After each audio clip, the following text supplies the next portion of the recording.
Jemi rikthyer në studio sot për të folur për një temë shumë aktuale, për të cilën çdo ditë me njëri tjetrin në kafene, në punë, në zyrë flasim pa diskutim. Është pikërisht blerja e një shtëpie në 2025, edhe pse është një vit drejt fundit, por si do të jetë viti i ardhshëm, çfarë ka ndryshuar, a do të ketë një stabilizim të çmimeve të apartamenteve në Tiranë apo jo? Në fakt, dhënat e Eurostat për tremujorin e 3 të 2025 kanë treguar një rënje të theksuar të besimit të konsumatorëve në të gjithë Europën për mundësinë e blerjes apo ndërtimit të një banese brenda vitit të ardhshëm.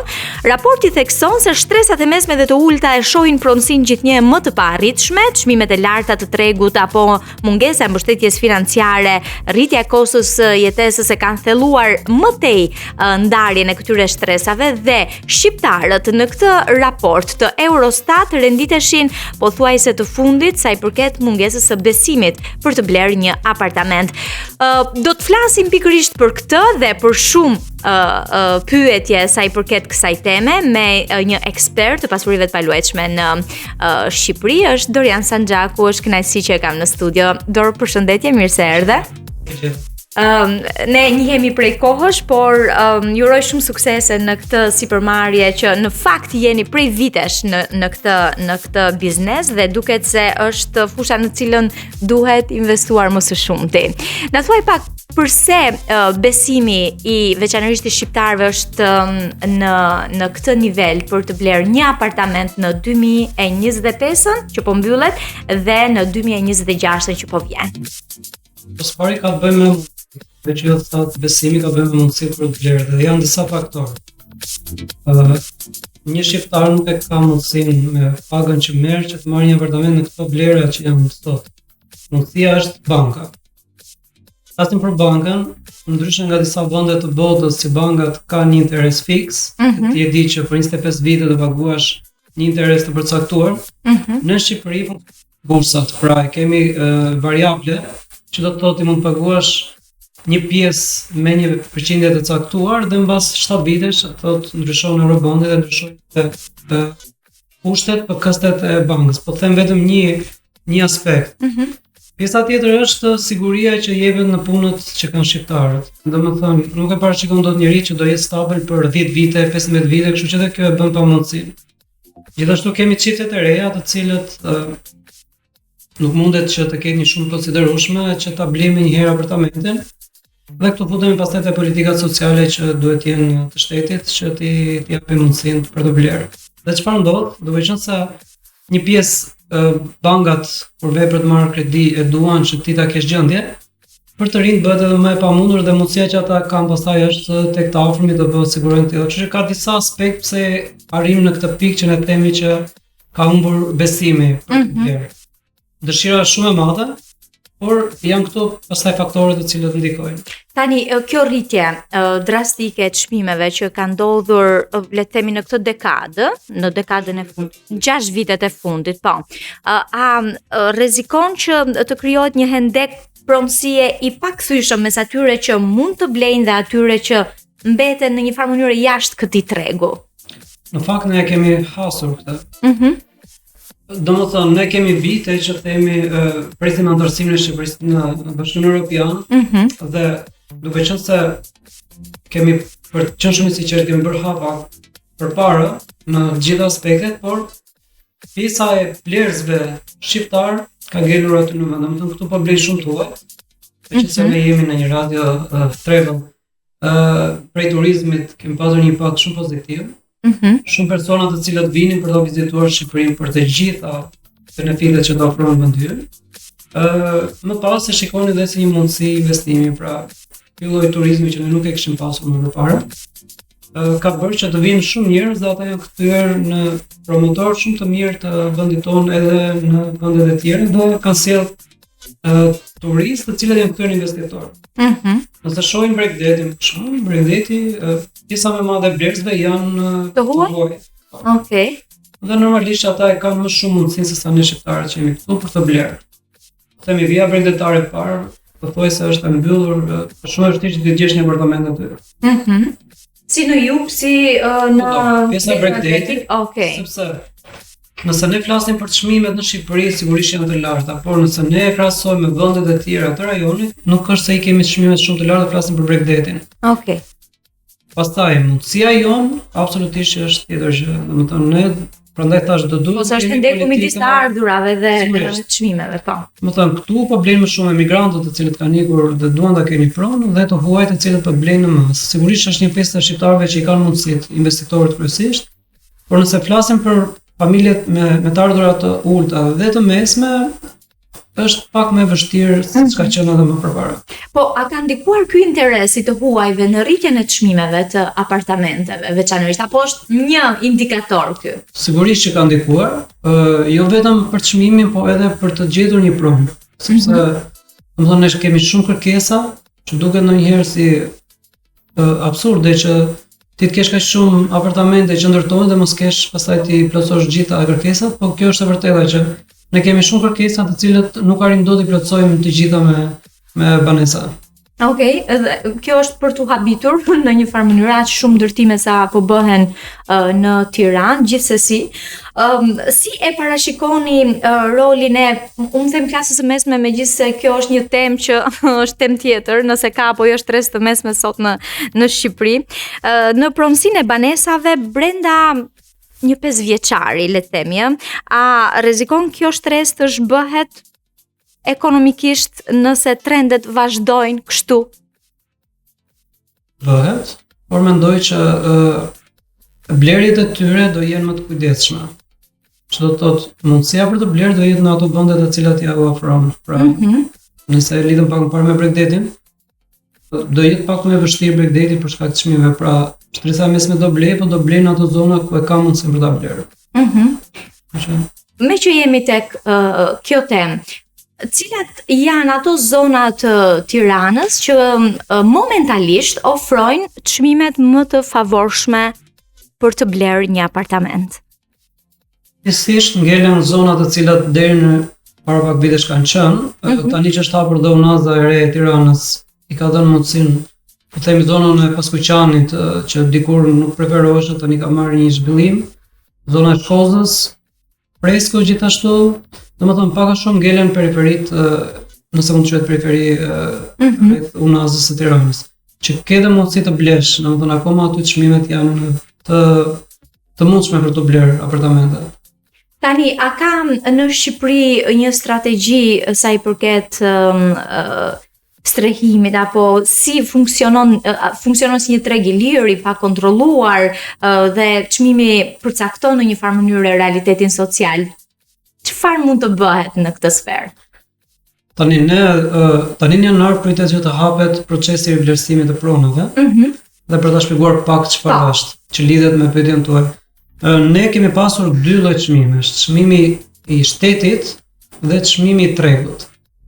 Pra çmimi i referencës është çmimi i tregut, çmimi i shtetit dhe çmimi real është ai që të imponon tregun. Po themi, nëse dikur ne kemi patur në zonën e Freskut apartamente me 700 euro metri katror, ti nuk gjeje dot sot me 700 euro metri katror, ose ndonjë që është në proces hipotekimi. Sot i ke 1000, 1100, 1200, dhe ky është çmimi i tregut. Tani çfarë ka bërë shteti shqiptar për ta lehtësuar këtë? Së pari ka bërë kredite institucioneve, pra kush është pjesë e institucioneve ju ka dhënë mundësinë që të marrin me një interes shumë të ulët, dhe pjesa tjetër është kredia e bashkisë, që jepet kredite buta që quhen. Deri tani këto janë ato të cilat janë më lehtësuese. Pastaj se si bëhet rregullimi i tregut, çmimet e reja të referencës pikërisht këtë bërën, që afrohen çmimin e shtetit me çmimin e tregut.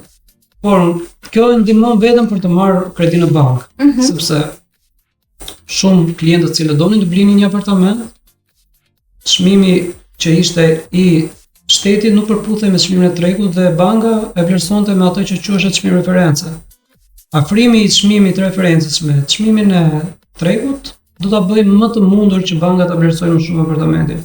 Dhe procesi i vlerësimit këtë ka si aspekt. Dhe për ata që na dëgjojnë, çfarë është? Nëse dikur e ke blerë apartamentin 50.000 euro dhe sot ti e shet 100.000 euro, Në ditën e sotme ti paguan 15%. Nga janari, që shpresojmë që do. Po, dhe ky është një lajm shumë i mirë dhe i favorshëm për ata që për të gjithë, besoj do lehtësoj tregun. Nga janari, këtë taks 15%, pra për diferencën, 50.000 euro të do ta paguash 5%. Mënyrë shumë e mirë për të çliruar tregun një dhe për të bërë vlerësimin e provës. Ka shumë persona të cilët nuk mendojnë që do shesin ndonjë shpinë e tyre, por është mirë ta marrin këtë mundësi që është tani, se besoj se ne kemi nisur me 1% çmimin kur u bën atëherë rivlerësimi, shkoi me 3%, sot po flitem me 5%. Kështu që bëj një thirrje gjithëve atyre që na dëgjojnë që të bëjnë rivlerësimin, sepse nuk i dihet mbas 7-8 vitesh do t'i duhet që mos paguaj taksë shumë të mëdha. Dhe shmang edhe disa parregullsi në një farë mënyrë në shitblerjen e banesave. Kjo ulje e më formale. Po, bëhet më formale. Ndërkohë, ekonomistët paralajmërojnë rrezikun e një fuske financiare në këtë treg të pasurive të paluajtshme.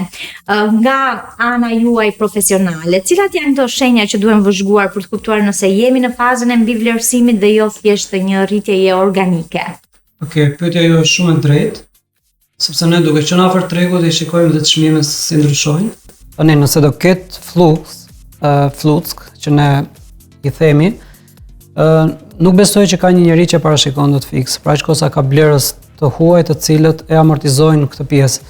Nga ana tjetër unë kuptoj që çmimi sa më real dhe të japi mundësinë të gjithëve të blejnë është ajo që të gjithë po e kërkojnë. Ama ka edhe një gjë tjetër. Midis ekspertëve dhe kolegëve që shpeshherë kanë vite që thonë do ketë një rënje çmimesh. Ana tjetër është që shumë njerëz të cilët i dëgjojnë këto informacione kanë vite të jetojnë me qira vetëm sepse presin që të bien çmimet e apartamenteve dhe ndërkohë çmimet jo që s'kan rënë po janë rritur. Kështu që unë nuk jam aq i zoti sa të them informacione të cilat nuk jam kompetent vetëm se mund t'i amëndësoj, por di të them që nëse një pronë është me çmim të mirë dhe realisht ka prona me çmim të mirë, do t'i këshilloja që të blejnë dhe mos presin që të ketë ndonjë rënje shumë të madhe. Domethënë këtë e them nga eksperjenca se ne u bëm kaq vite që e shikojmë tregun. Edhe tregu jon deri tani nuk ka pasur ndonjë ulje. Mund të ketë një stopim. Por jo ulje, do ketë ulje. Ndoshta ndonjë gjë në ato zona ku pritet të ketë, po jo ndonjë lëvizje shumë e madhe që ty do të lërë të presësh 2-3 vite për të blerë apartamente. Se ka edhe diçka tjetër që rat sot në Shqipëri, se s'po them vetëm Tiranë, se sigurisht që Tirana nuk janë më ato që kanë qenë në fillim. Dhe duhet të bësh një llogari secili. A ja vlen që unë të ri me qira, pra për këtë çmim, apo do duhet që me këto lekë që paguaj qiran, të paguaj kostin e bankës dhe në fund fare më ngelet apartamenti im.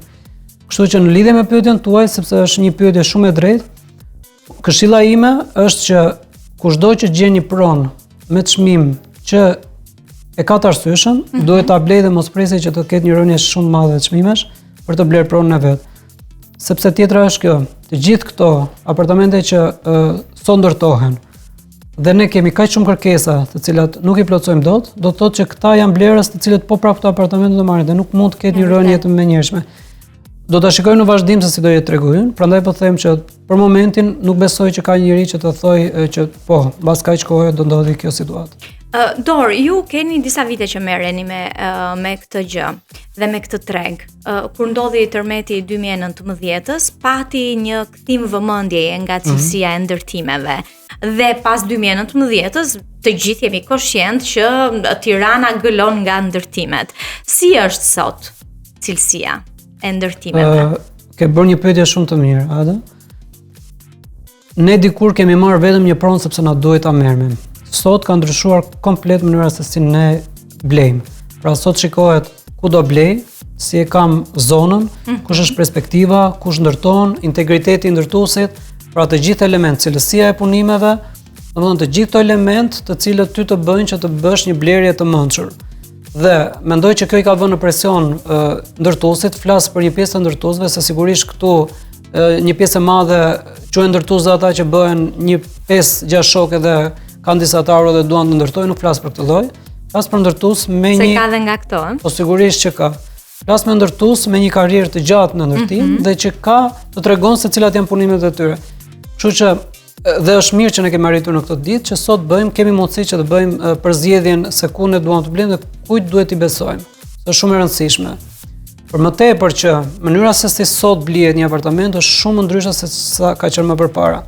Për shembull, ju dini shumë mirë që ne kemi patur një plagë të hapur me blerjen e pronave 2-3 herë që Po, me 2-3 pronar, po kjo ka qenë nuk besoj që kishte vend tjetër botë që mund t'i ndodhte kjo.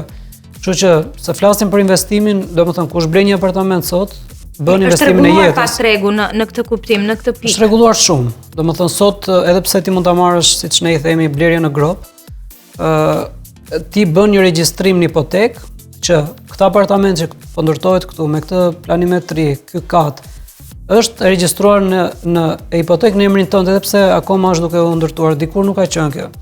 Dhe sot çdo veprim që bën noteri është i lidhur me hipotekën, ndryshe nga dikur kur bëheshin kontrata midis palëve, pra kemi rregullime shumë të mëdha. U fol që do kenë ndryshime dhe për blerjet, të cilat nuk do lejohen më blerjet në grop. Sigurisht që ky është një lajm shumë i mirë për blerësit, sepse nuk ka gjë më të sigurt se sa ti kur e blen apartamentin që ke certifikatën e pronësisë. Ngelet për tu parë sepse është mendoj që është pak ambicioz ta realizosh, se shumë ndërtues këtu në Shqipëri kapitalin e tyre ndërtues e marrin pikërisht nga klientët të cilët ja u premtojnë apartamentin dhe punojnë me paratë e tyre.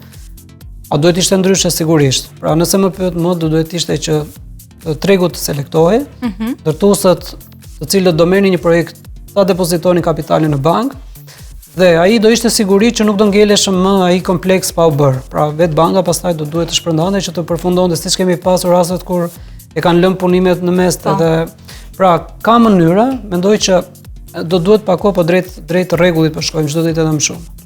Do doja për një çift të ri që janë gati për të blerë një apartament në Tiranë, çfarë duhet të dinë ata, ndonjë sekret për të pyetur ndërtuesin apo diçka tjetër? Çfarë duhet të kenë parasysh ata përpara se të nënshkruajnë për të blerë apartamentin? Së pari njëherë zonën ku duhet të marrin. Domethënë shumë e rëndësishme zona ku duhet të marrin. Sepse nëse ti mbas 2 vitesh e shikon që ajo është një zonë me perspektivë, tani është momenti më i mirë që ta blesh. Së dyti janë mundësitë që i ofron e ardhmja.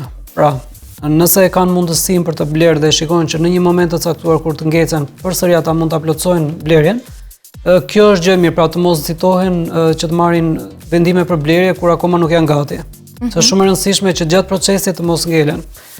Pjesa tjetër do duhet që të shikojnë integritetin e ndërtuesit. Domethënë, sot është shumë e thjeshtë që ti të shikosh se si ka punuar një ndërtues, mjafton që të futesh më thjeshta në internet dhe të shikosh se cili është. Dhe kryesorja, këtë e them për të gjithë, jo vetëm për ne, mos shmangin agjencitë imobiliare, sepse janë ata të cilët shumë e mirë besoj. Bën investimin e jetës dhe kur vjen puna me komisionin që i jep agjencisë nuk është sigurisht që edhe ajo është një investim që duhet t'i japësh, po duke marrë parasysh që ti blen një apartament në shumë të konsiderueshme, agjencia është gjithkohës dhe të mbron në çdo hap që ti do hedhësh. Domethënë nga dokumentacioni, nga ndërtuesi, projekti, në çdo gjë. Dhe ke deri në fund. Kështu që këto i sugjeroj që të bëj. Po të huajt vinë gjithmonë, domethënë i ndjekin agjencitë imobiliare si pikë referimi nëse dëshirojnë të investojnë edhe të blejnë një pronë në Shqipëri? Po thuaj se 95% të huajve i referojnë agjencive imobiliare. Sigurisht që ka një përzgjedhje dhe të huajt punojnë shumë me referime. Domethënë ne na ka ndodhur që kemi mbyllur me amerikanë dhe u bën disa vite tani që punojnë vetëm me amerikanë, me një pjesë të madhe të tyre. Për shkak të mënyrës se si ata e kanë qasën, pra secili nga ne ka të ndara punët që bën, domethënë secili unë nuk mund të bëj dot një punë që i përket dikujt tjetër, sado që mund ta njoh nga jashtë. Kështu që të huajt e kanë këtë kulturë se në fund fare mbrojnë investimin e tyre dhe në rastin konkret agjencitë imobiliare nuk është thjesht që po marrin komisionin, mbajnë përgjegjësi për çdo procedurë që bëjnë. Flas për ato profesionale gjithmonë. Tani, dua të bëj disa pyetje të shkurtra dhe dua përgjigje shumë koncize. Në Shqipëri blihet shtëpi për të jetuar apo për të fituar? Bregdeti për të fituar më së shumti dhe zonat urbane kryesisht për të jetuar. Okej. A është më fitimprurse të blesh një apartament në ditët e sotme apo të hapësh një biznes? Kjo është pyetje shumë e bukur. Mendoj që apartamenti është investimi më i mirë, po duhet shikosh se ku do ta blesh. Okej, duhet përzgjedhur zona. Ju personalisht do të blini një apartament brenda 2025-s, se jemi në muajin e fundit? Do blija apartament në Bregdet edhe do blija tokë. Okej. A do t'ulen çmimet realisht brenda një 5 vjeçari apo jo? Mendoj që do ketë një stabilizim të çmimeve, por jo rënje të konsiderueshme. Okej. A është i gabuar miti shqiptar shtëpia mbi kokë patjetër dhe a vazhdon të jetë sot prioritet për shqiptarët pasja e një shtëpie me patjetër? Po, vazhdon të jetë edhe mendoj që duhet ta blej një apartament absolutisht. Okej.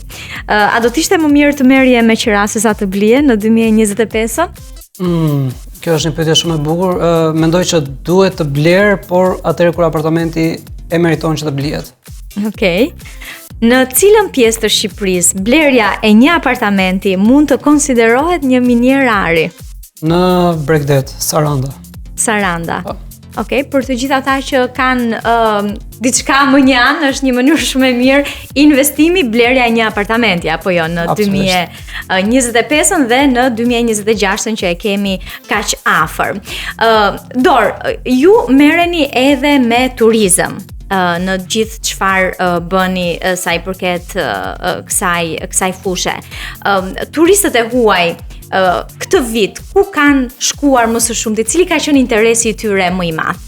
Shikoj, turistët janë të ndarë. Është një pjesë të cilët gjithmonë preferojnë veriun e Shqipërisë dhe është një pjesë që preferojnë jugun, Bregdetin. Ajo që është më e mira që na ndodh ne është që ata bëhen promotor shumë të madh të Shqipërisë tonë. Kështu që cekën pak më përpara, ata vinë si turistë dhe një pjesë e tyre bëhen dhe investitorë që qëndrojnë këtu pastaj. Po, për të vizituar, çfarë shijojnë më së shumti turistët e huaj në Shqipëri?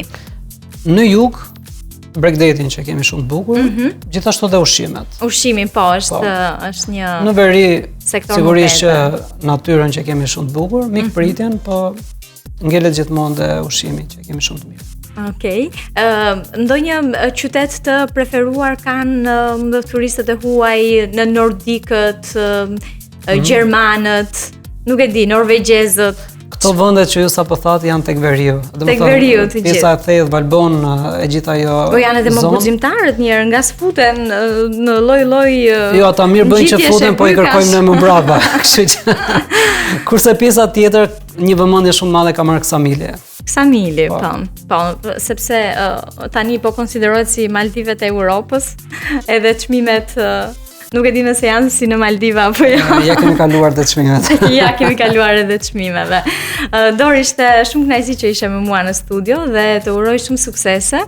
Dhe pa diskutim që do të kemi mundësi të shihemi e të flasim sërish. Uroj për çmime më të stabilizuara sa i përket tregut imobiliar në Shqipëri. Dhe një këshill që sapo na dhe është që nëse dëshironi të përfitoni, më mirë është të blesh një apartament se sa të hapësh një biznes apo jo në 2026-ën. Ata faleminderit shumë për ftesën, e kam shijuar shumë intervistën këtu, edhe unë ndjeva shumë mirë. Okej, faleminderit edhe ty gjithashtu. Ne do të bëjmë një shkputje muzikore dhe do të rikthehemi sërish në studio.